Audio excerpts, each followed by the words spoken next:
Krishna speech Sandeep Singh channel पर आप सबका स्वागत है। आइए जानते हैं कि आप भगवान पर विश्वास रखो, सब अच्छा ही होगा। गांव में एक रामू नाम का किसान रहता था। बहुत मेहनती और ईमानदार इंसान था, लेकिन किस्मत ने जैसे उससे मुंह मोड़ लिया था। लगातार 3 साल से उसकी फसल बर्बाद हो रही थी। कभी सूखा पड़ता, कभी बेमौसम बारिश हो जाती। कर्ज बढ़ता जा रहा था, गांव वाले भी ताने देने लगे थे। रामू टूट चुका था, पर एक चीज थी जो उसने कभी नहीं छोड़ी, भगवान पर उसका अटूट विश्वास। हर सुबह वो अपने खेत पर जाने से पहले मंदिर में जाकर सिर झुकाता और बस यही कहता, हे प्रभु, सब कुछ आपके हाथ में है, मैं अपना कर्म करता रहूंगा। एक दिन गांव में एक बड़ा व्यापारी आया। उसे जैविक खेती के लिए जमीन चाहिए थी और रामू की जमीन बिल्कुल उपयुक्त थी। रामू से बात की और उसे जैविक खेती का प्रशिक्षण देने का प्रस्ताव दिया।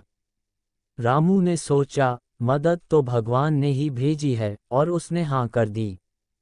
आने वाले महीनों में रामू ने मेहनत से नई तकनीक सीखी और जैविक खेती शुरू की। इस बार बारिश भी समय पर हुई और फसल इतनी अच्छी हुई कि उसका अनाज शहर तक बिकने लगा। कुछ ही सालों में उसका कर्ज उतर गया और वही लोग जो ताना मारते थे अब उसकी मिसाल देते थे। एक दिन गांव के मंदिर में पूजा के बाद किसी ने रामू से पूछा, इतने मुश्किल वक्त में तू कैसे मुस्कुराता रहा? रामू ने बस इतना कहा, भगवान पर विश्वास रखो, सब अच्छा ही होगा। जब वक्त बुरा हो तब भी भरोसा रखना जरूरी है, क्योंकि वही विश्वास आगे का रास्ता दिखाता है। सीख: जब जीवन कठिन लगे और रास्ता ना दिखे तब भी ईश्वर पर विश्वास रखना चाहिए। वो समय जरूर आता है जब सब कुछ बदल जाता है, बस हमें हार नहीं माननी चाहिए। अगर चाहो तो इस कहानी को और भी विस्तार में या किसी बच्चे के दृष्टिकोण से भी लिखा जा सकता है। कहानी: दीपक का उजाला। उत्तराखंड के एक छोटे से पहाड़ी गांव में एक लड़का रहता था, नाम था दीपक। बहुत सीधा साधा, ईमानदार और माता पिता का आज्ञाकारी बेटा था। उसके पिता एक स्कूल में शिक्षक थे और माँ गृहिणी। घर में ज्यादा पैसे नहीं थे, पर सादगी और प्यार में कोई कमी नहीं थी। दीपक का सपना था कि वो बड़ा होकर इंजीनियर बने और अपने परिवार की हालत सुधारे।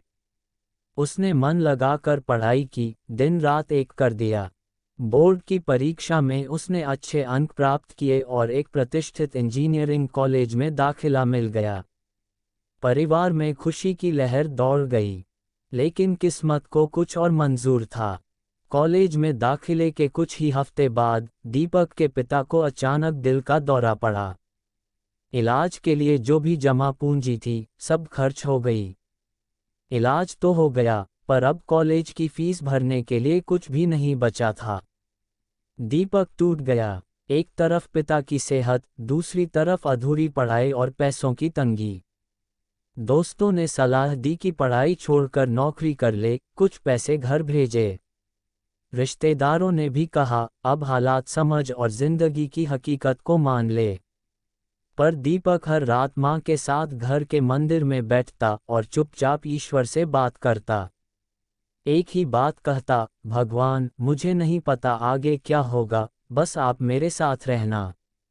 उसने कॉलेज को मेल लिखा, अपनी स्थिति बताई, फीस भरने में देरी के लिए माफ़ी मांगी। साथ ही कुछ स्कॉलरशिप की जानकारी मांगी। कुछ दिन बाद कॉलेज से जवाब आया। उसकी मेहनत और ईमानदारी को देखते हुए कॉलेज ने उसे एक विशेष स्कॉलरशिप देने का निर्णय लिया था, जिससे न केवल उसकी फीस माफ़ हो गई, बल्कि रहने और खाने का भी खर्च शामिल था। दीपक की आंखों में आंसू आ गए। उसने माँ को गले लगाया और कहा, माँ, भगवान ने सुना। इसके बाद दीपक ने और ज़्यादा मेहनत की, कॉलेज टॉप किया और एक मल्टीनेशनल कंपनी में उसे नौकरी मिली।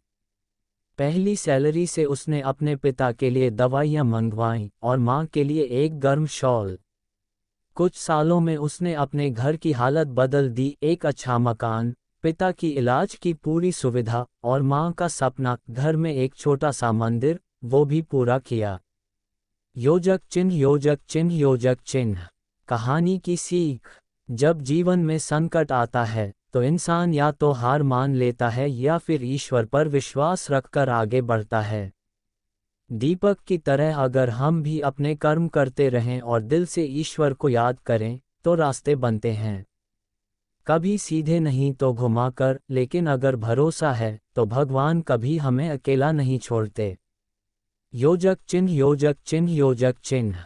अगर तुम चाहो तो इस कहानी का ऑडियो या नाट्य रूपांतरण भी तैयार किया जा सकता है, मंच पर बोलने या स्कूल प्रोग्राम के लिए।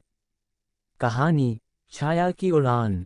ये कहानी है छाया नाम की एक साधारण लड़की की, जो बिहार के एक छोटे से गांव में रहती थी। उसके पिता एक किसान थे और माँ सिलाई का काम करती थीं। छाया बचपन से ही पढ़ाई में तेज थी, लेकिन हालात हमेशा उसके खिलाफ थे। छाया का सपना था आईएएस ऑफिसर बनने का। जब भी गांव में कोई अफसर आता, वो दूर खड़ी होकर देखती और सोचती, एक दिन मैं भी लोगों की मदद करूंगी, पर अफसर बनकर। गांव के सरकारी स्कूल से पढ़ाई की, ट्यूशन तक का पैसा नहीं था। माँ पुराने कपड़े सिल कर कुछ पैसे जुटाती और पापा खेत में मेहनत करते। छाया खुद खेत से लौटकर मिट्टी लगे हाथों से किताबें उठाती थी। बड़ी मुश्किल से उसने ग्रेजुएशन किया और फिर यूपीएससी की तैयारी शुरू की। लेकिन जब पहले अटेम्प्ट में फेल हुई तो पूरा गांव हंस पड़ा। छोरी अफसर बनेगी, हंसी मत दिलाओ। कुछ रिश्तेदारों ने भी ताना मारा, अरे लड़की को सिविल सर्विसेज पढ़ाने के चक्कर में शादी भी छूट जाएगी। छाया अंदर से दुखी थी, लेकिन टूटी नहीं। हर रात माँ उसका सिर सहलाती और कहती, बिटिया बस धैर्य रख, भगवान देख रहा है, मेहनत कभी बेकार नहीं जाती। छाया ने दूसरा प्रयास दिया, फिर फेल। इस बार उसके पापा बीमार हो गए। घर में पैसे की तंगी और भी बढ़ गई। कुछ लोगों ने सलाह दी कि कोई छोटा मोटा जॉब कर ले, पढ़ाई छोड़ दे। पर छाया ने हार नहीं मानी। वो दिन में छोटे बच्चों को पढ़ाने लगी और रात में खुद पढ़ती। इंटरनेट नहीं था तो किसी से पुराने नोट्स मांगती, टूटे फोन पर यूट्यूब के लेक्चर देखती। चाय में चीनी कम कर दी, लेकिन किताबों की संख्या कभी कम नहीं होने दी। तीसरे अटेम्प्ट के समय उसके पास कोचिंग थी ना गाइडेंस, सिर्फ 2 चीज़ें थीं, धैर्य और विश्वास। और इस बार जब रिजल्ट आया तो छाया का नाम टॉप 50 में था। पूरा गांव सुनकर चौंक गया। जिस लड़की को ताने मिलते थे, उसी के घर अब बधाई देने वालों की कतार थी। गांव की पहली आईएएस ऑफिसर छाया। अब छाया गांव में स्कूल और लाइब्रेरी बनवाने का काम करती है। वो चाहती है कि किसी और छाया को सपना देखने से रोका न जाए। योजक चिन्ह योजक चिन्ह योजक चिन्ह। कहानी की सीख। सपने बड़े हों तो धैर्य भी बड़ा होना चाहिए। कभी कभी सफलता देर से मिलती है, लेकिन अगर विश्वास बना रहे और हम थके नहीं तो मंजिल जरूर मिलती है। धैर्य और विश्वास ही वो कुंजी है जो बंद दरवाजों को भी खोल देती है। योजक चिन्ह योजक चिन्ह योजक चिन्ह। कहानी अनन्या की मुस्कान। ये कहानी है अनन्या की, एक ऐसी लड़की जो जिंदगी की सबसे कठिन लड़ाई लड़ रही थी, लेकिन फिर भी मुस्कुराती थी। अनन्या दिल्ली की एक मध्यम वर्गीय परिवार से थी। पढ़ने में होशियार, हंसमुख स्वभाव और सबसे बड़ी बात, वो हमेशा सकारात्मक सोच रखती थी। उसका सपना था डॉक्टर बनना और वो उसी दिशा में मेहनत कर रही थी। जब वह 17 साल की थी तभी एक दिन अचानक चक्कर खाकर गिर गई। टेस्ट हुए और रिपोर्ट में जो आया उसने पूरे परिवार की जिंदगी बदल दी, ल्यूकेमिया यानी ब्लड कैंसर। सबके पैरों तले जमीन खिसक गई। उसकी माँ रोती रहती थी, पिता चुपचाप अस्पताल के बाहर बैठकर सिर झुकाए रहते थे। अनन्या को भी पता चल गया था कि उसे क्या हुआ है, लेकिन उसने कभी किसी के सामने हारने जैसा व्यवहार नहीं किया। मुझे कुछ नहीं होगा, भगवान मेरे साथ हैं, वो बार बार यही कहती। इलाज शुरू हुआ। कीमोथेरेपी के कारण बाल झड़ गए, शरीर कमजोर हो गया, उल्टी, दर्द, थकान, सब कुछ झेला उसने। लेकिन हर सुबह अस्पताल की खिड़की से आसमान की ओर देखती और मुस्कुराकर कहती, आज भी भगवान ने मुझे एक और दिन दिया है। इसका मतलब, मेरी लड़ाई अभी खत्म नहीं हुई। उसने अस्पताल में ही किताबें पढ़नी शुरू की, मेडिकल की तैयारी जारी रखी। डॉक्टर्स भी हैरान थे कि इतनी गंभीर स्थिति में भी वह इतनी शांत और प्रेरणादायक कैसे थी। एक बार एक नर्स ने उससे पूछा, तुम इतनी उम्मीद कैसे रखती हो? अनन्या ने मुस्कुराकर कहा, अगर भगवान ने मुझे ये दर्द दिया है, तो जरूर उन्होंने इसके पार निकलने की ताकत भी दी होगी। और जब तक सांस चल रही है, तब तक मैं हार नहीं मानूंगी। 6 महीने के इलाज और संघर्ष के बाद उसकी रिपोर्ट आई, अनन्या कैंसर से मुक्त थी। ये चमत्कार जैसा था। इलाज के बाद उसने फिर से पढ़ाई शुरू की और 2 साल बाद उसने नीट की परीक्षा पास कर ली। आज अनन्या एक डॉक्टर है, वो मरीजों का इलाज करती है और कैंसर पेशेंट्स को उम्मीद देती है। हर बार वो यही कहती है, जीवन कितना भी कठिन क्यों न हो, अगर सोच सकारात्मक हो और भगवान पर भरोसा हो, तो कुछ भी असंभव नहीं। योजक चिन्ह, योजक चिन्ह, योजक चिन्ह। कहानी की सीख।